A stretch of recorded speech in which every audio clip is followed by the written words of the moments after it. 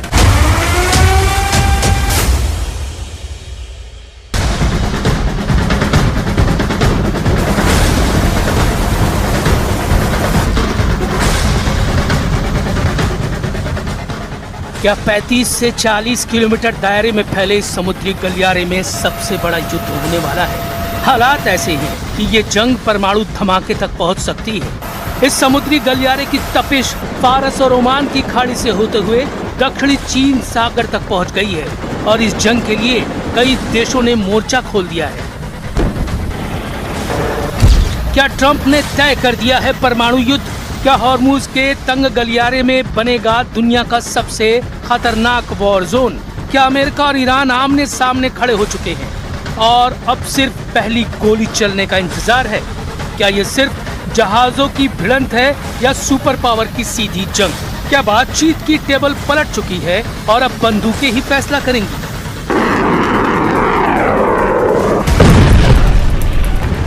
Hormuz की नाकेबंदी बातचीत के बीच सबसे बड़ी बाधा बनी हुई है। मैं इस बारे में विचार करूंगा, देखता हूं नाकेबंदी कैसे बाधा बनती है। फारस और ओमान की खाड़ी में हॉर्मुज को लेकर सबसे बड़े तनाव के बीच दक्षिण चीन सागर में अमेरिका और फिलीपींस के बीच सबसे बड़ा सैन्य अभ्यास चल रहा है। यह अभ्यास 8 मई तक चलेगा। इसमें 17,000 से ज्यादा सैनिक शामिल हैं। वॉलिंगटन 2026 नाम से चल रहे इस सैन्य अभ्यास में अमेरिका और फिलीपीनी फोर्सेस के साथ जापान, ऑस्ट्रेलिया, कनाडा, फ्रांस और न्यूजीलैंड के सैनिक भी शामिल हैं। इस सैन्य अभ्यास पर चीन भड़क गया है। चीन ने कहा है कि अमेरिका दूसरे देशों को दक्षिणी चीन सागर में लाकर तनाव बढ़ा रहा है। उधर हॉर्मुज पर अमेरिका की नाकेबंदी पर भी चीन ने सवाल उठा दिए और कहा कि अमेरिका की नाकेबंदी गैर वाजिब है। दुनिया की तेल सप्लाई के दिल हॉर्मुज में अभी तनाव अपने सबसे खतरनाक स्तर पर पहुंच चुका है। अमेरिका आरोप लगा रहा है कि ईरान जहाजों को खतरे में डाल रहा है। ईरान ने पलटवार करते हुए अमेरिका को समुद्री डकैत बता दिया। अमेरिका ने ईरान के एक जहाज को जब्त किया तो ईरान ने बदले की कसम खा ली। ये सिर्फ समुद्री विवाद नहीं है, ये उस जंग की शुरुआत हो सकती है जो पूरी दुनिया को हिला देगी।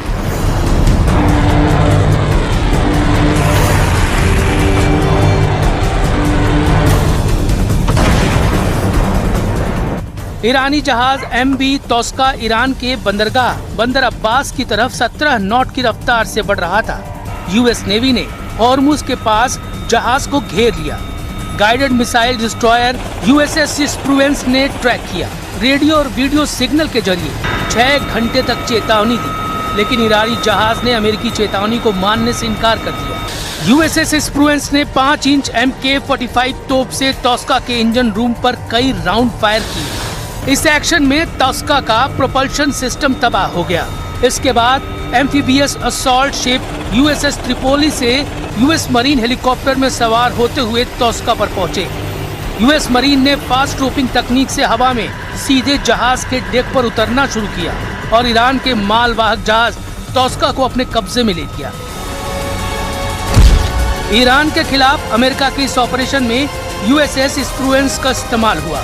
यह अमेरिका का एडवांस और शक्तिशाली गाइडेड मिसाइल डिस्ट्रॉयर युद्धपोत है।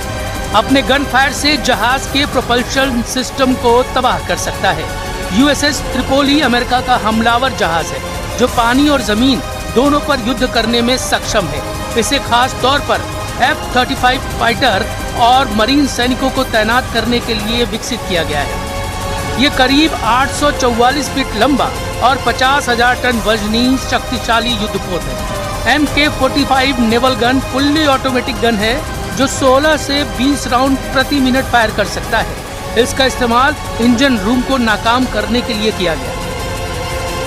लेकिन सवाल सिर्फ एक जहाज का नहीं है। सवाल ये है कि जब अमेरिका समुद्र में सीधे एक्शन ले रहा है और ईरान खुलेआम बदले की बात कर रहा है, तो क्या बातचीत का रास्ता अब पूरी तरह से बंद हो चुका है? ट्रम्प दावा कर रहे हैं कि ईरान के साथ बातचीत होगी और डील भी पक्की होगी, चाहे वो अच्छे रास्ते से हो या बुरे रास्ते से।